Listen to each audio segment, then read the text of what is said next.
خليك معايا لحظة وتخيل إننا في شهر كلنا بنستناه من السنة للسنة. شهر أول ما بيجي بتحس إن الجو نفسه اتغير، وإن فيه طمأنينة غريبة مليت القلوب. بس السؤال هنا، هل فعلا إحنا عارفين كل حاجة عن رمضان؟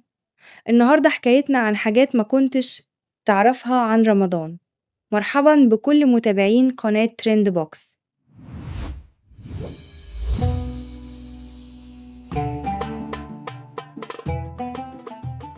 رمضان مش مجرد شهر صيام، ده شهر ليه تاريخ طويل ومعاني أعمق بكتير من الأكل والشرب. أول معلومة يمكن متعرفهاش إن كلمة رمضان جاية من الرمضاء، يعني شدة الحر، علشان وقت ما التسمى كان بيجي في أيام حر شديد. وده يوريك قد إيه التقويم الهجري مختلف، لأنه قمري. فكل سنة رمضان بيتقدم حوالي 10 أو 11 يوم. عشان كده بنصومه مرة في عز الصيف ومرة في عز الشتاء، وكل جيل بيجربه في كل الفصول. كمان الصيام ما فرضش من أول يوم في الإسلام، لكنه فرض في السنة التانية للهجرة. وأول رمضان صامه المسلمين كان حدث تاريخي كبير، غير شكل المجتمع وقتها. ومن الحاجات اللي ناس كتير متعرفهاش إن عدد ساعات الصيام بيختلف جدا من بلد للتانية.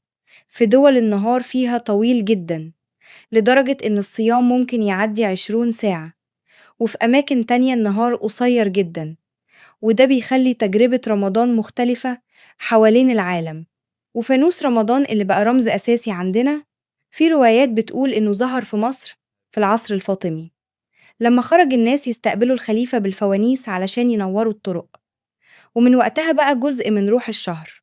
وليلة القدر اللي كلنا بنستناها، ربنا وصفها إنها خير من 1000 شهر، يعني عبادة ليلة واحدة كأنك عبدت أكتر من 83 سنة.